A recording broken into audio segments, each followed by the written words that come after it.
All right. All right. Hello, everyone. I thought I'd make a couple of short videos going through some summaries of the different topics that come under bonding in Unit 1 of VCE Chemistry. So first up, I wanted to do covalent bonding so that we can lead into intermolecular forces, which has a whole bunch of different things to go through, but we need to be able to understand covalent bonding first. So this isn't intended to be a complete descriptive covering every point within the curriculum type of PowerPoint. This is just trying to get you to understand the basics of covalent bonding. So if you want any more detail, please go look at my other PowerPoint or my or the textbook or anything like that. All right. So what we've talked a lot about in Unit 1 chemistry is this octet rule. So this is this general idea that atoms tend to want to have 8 electrons in their valence shell. So this isn't always true, but for most of VCE chemistry, we can basically say atoms want to have 8 electrons in their valence shell.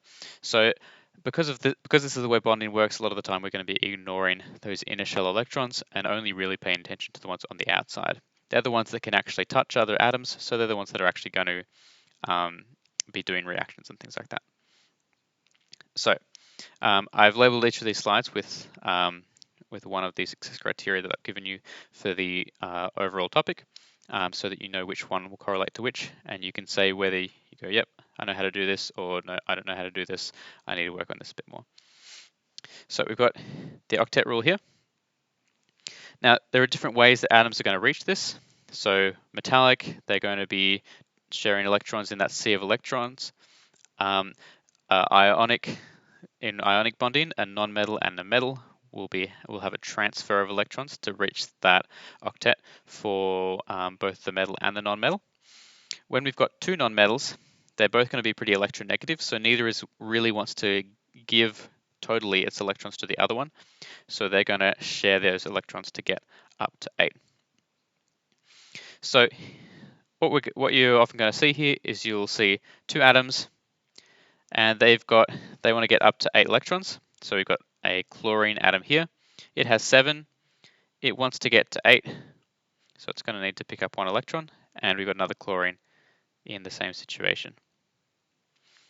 So the best way for both of these chlorine atoms to get up to 8 electrons is by sharing 1 electron each.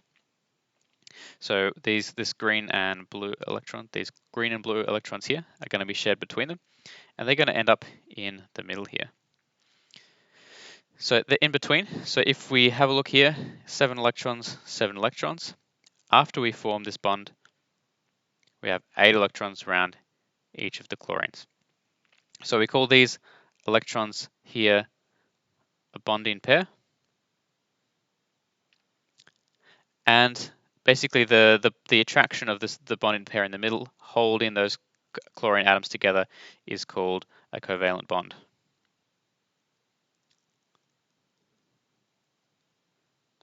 So the atoms are held together by those negative electrons in the middle. That's our covalent bond there. So as the name suggests, we've got co, so meaning share, and valent for valence. So we're sharing our valence electrons. So we saw here that each chlorine atom wanted to get 1 electron, and they effectively get 1 extra electron by sharing. So it started with 7, they form 1 bond, and then they end up with 8. So basically, when we're trying to figure out how many bonds are going to be formed between atoms, we can just look at the valence electrons and then count up to 8. So if we had something that had say 5 valence electrons, to get up to 8, we need to go 6, 7, 8. So that's 3. We'll need 3 more valence electrons. We'll form 3 bonds to get that. You can also write it mathematically as the number of bonds here is going to be 8 minus however many you start with. So chlorine starts with 7. 8 minus 7 is 1. So chlorine needs to form 1 bond to have a full octet in its outer shell. All right. So you'll need to remember from earlier in the year that we can determine the number of valence electrons by looking at the group number of each of the elements. The Roman numeral numbers are group numbers are really useful for this. So looking at, say, the halogens as group 7, for example, then we can know, okay, all the halogens are going to have 7 valence electrons, and therefore they'll all form one bond. There's not too many non-metals, so you'll kind of get used to how many bonds they form after doing a bunch of questions with them over the next couple of years. So I said before that the octet rule doesn't always hold.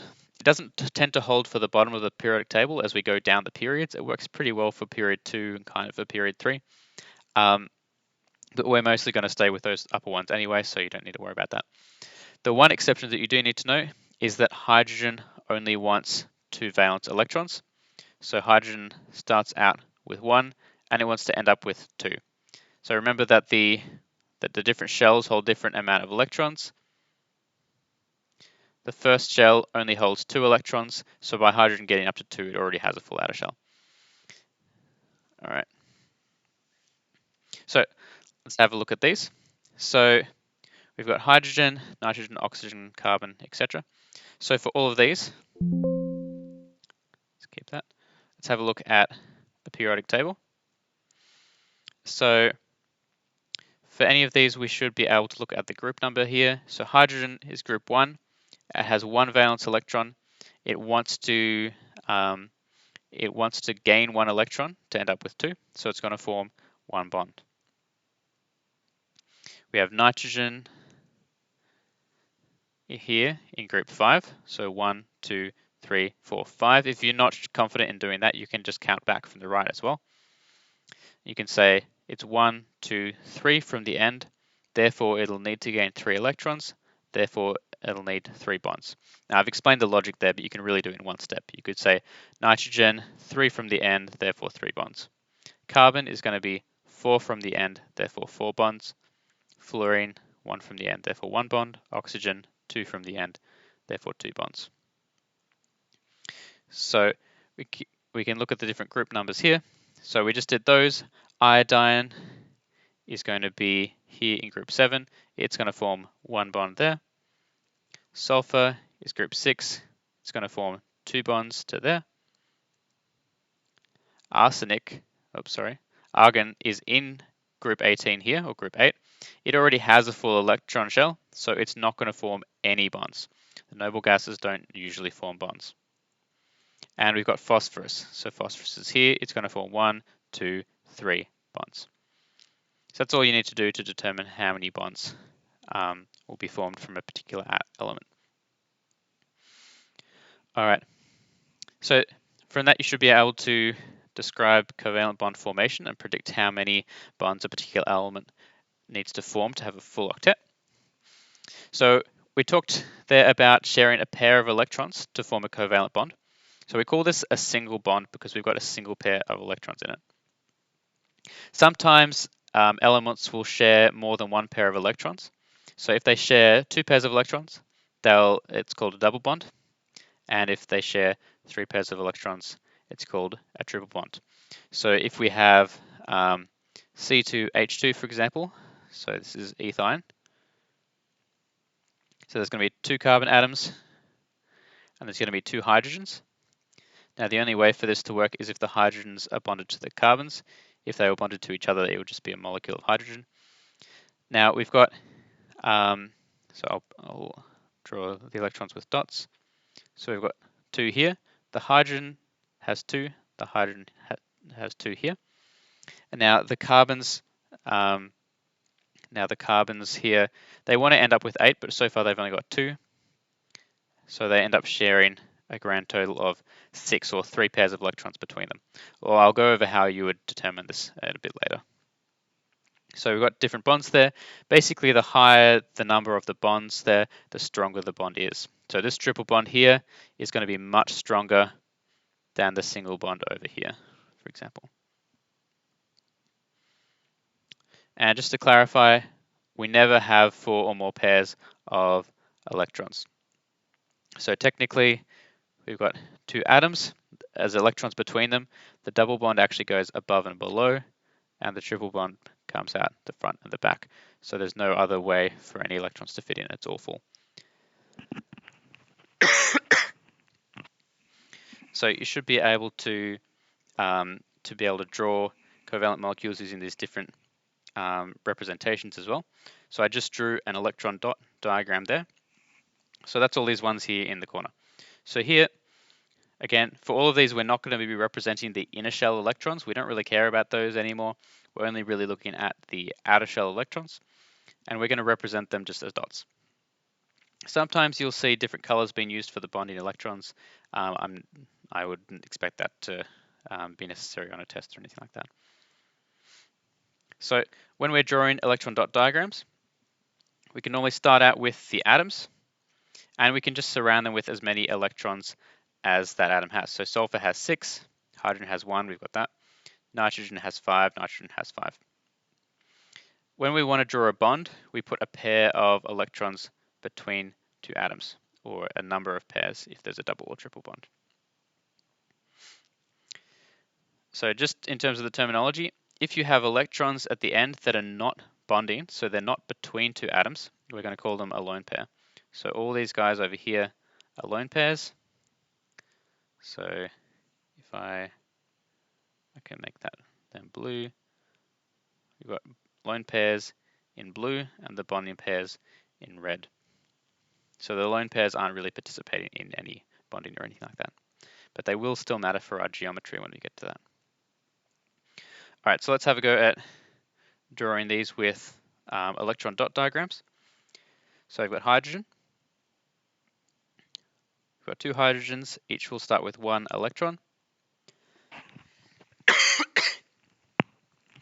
And we're gonna share they're gonna share these electrons to form one bond. They both want to end up with two electrons, and the best way we can do this is putting them in the middle. Now there's no lone pairs because there's only two electrons total in the system. Let's do phosphorus triiodide. So phosphorus starts off with 5. It's in group 5. And iodine is going to start out with 7 like that. So we're going to have that. Now you wouldn't be required to draw them all out individually here. I'm just doing it to explain it. So we've got phosphorus, it has 5, it wants to form 3 bonds. And each of these iodines, it has 7, so they all want to form one bond. So we're going to get 3 bonds being formed between the phosphorus and the iodines. It might be easier to see if we put that as a separate dot there. So phosphorus is going to have an iodine there, an iodine there, an iodine there, and it's going to have a lone pair over here. We've got water, so water is going to have 6 electrons around it, and 2 hydrogens, which each have 1 electron.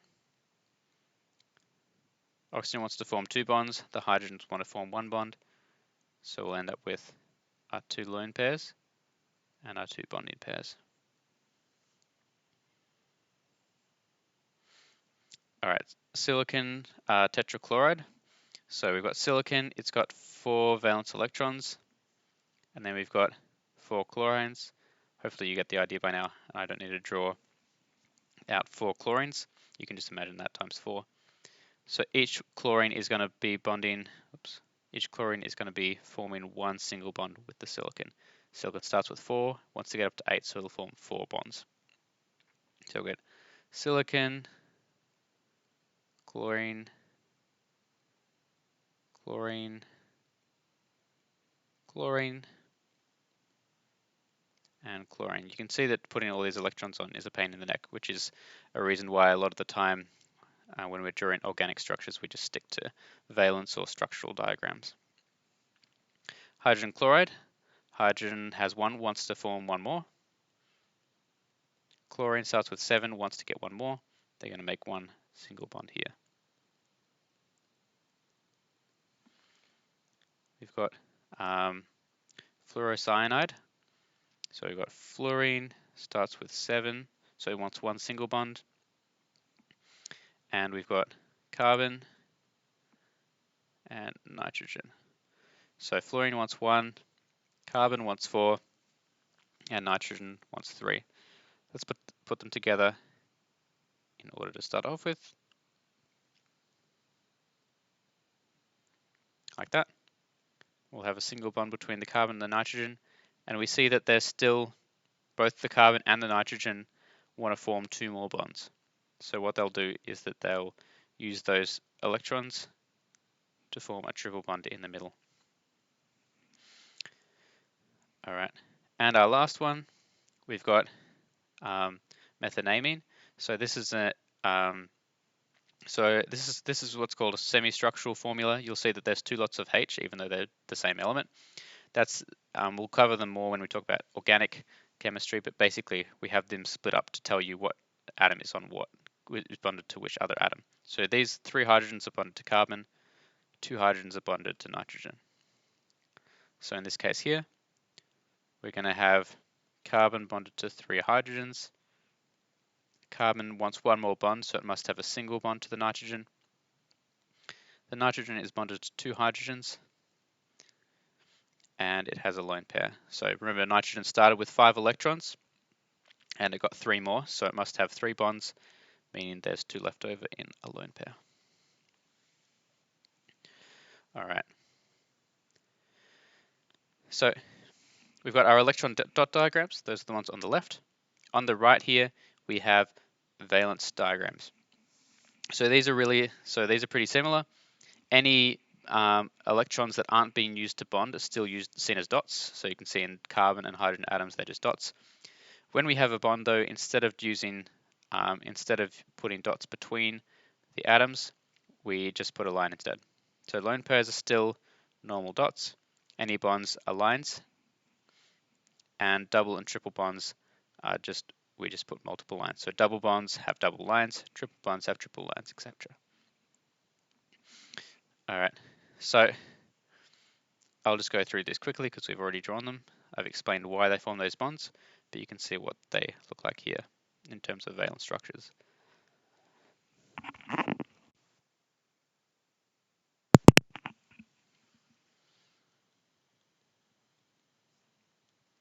There we go.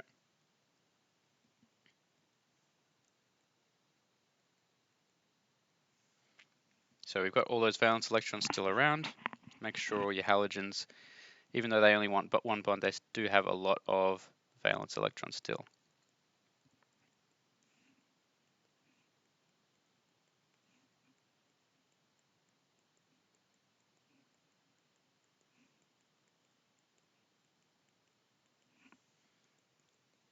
Hydrochloric acid down here, fluorocyanide, and methenamine.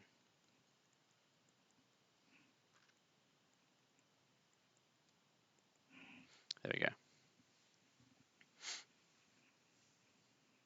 All right. So there's 2 different types of structures there. And here's just a comparison of them. So electron dot diagrams are useful in terms of showing where all of the electrons are located. And I think they're quite useful for when you're first learning about covalent bonds. As you become more confident in chemistry, we tend to move further over to the right here because we kind of know what information, most of the information there. So for example, we go from electron dot to valence because once you know that electrons that are between them are a bond, you may as well just draw it as a line because it's easier than just drawing a bunch of dots out, and it looks nicer. From valence, we'll get to structural in organic as well, which is basically the same as a valence, but you just don't put the lone pairs on. Once you've looked at a bunch of chemicals, you kind of just know where the lone pairs are anyway, and if they're not going to react, then it doesn't matter whether they're there or not. So these are our 2D models, which are nice for drawing. But if we want to show the geometry, it's often a lot better to have a 3D shape to show that. So we've got the ball and stick and the space filling models. So they're both good at showing the shape. Ball and stick models are like the modeling kits that we've been using. So they're good at showing the shape, but the atoms aren't really realistic sizes here. So if this is nitrogen with 3 chlorines on it, it's not really showing the difference in shape between the nitrogen and the chlorine. And as we know, the electron clouds of the different atoms are actually have to overlap each other. So it's not very realistic that there's an atom here and there's an atom here and they're just kind of hanging out with a couple electrons between them. The atom is basically, most of the size of the atom is just the electrons, right? So if the electrons are overlapping between each other, we would expect to see the atoms themselves overlapping, which is what we see in the space filling model. So the space filling model is better at showing the actual sizes and where the electrons kind of are, but it doesn't show what bonds are there quite as well. Both of these as well, you can't really draw freehand. We normally use modeling software to show them. All right, so that's basically everything you need to know about covalent bonding for chapter 6. So I'll put up another video for chapter 7, and you can use that if you want to find out about intermolecular forces. All right, thanks everyone. See you later.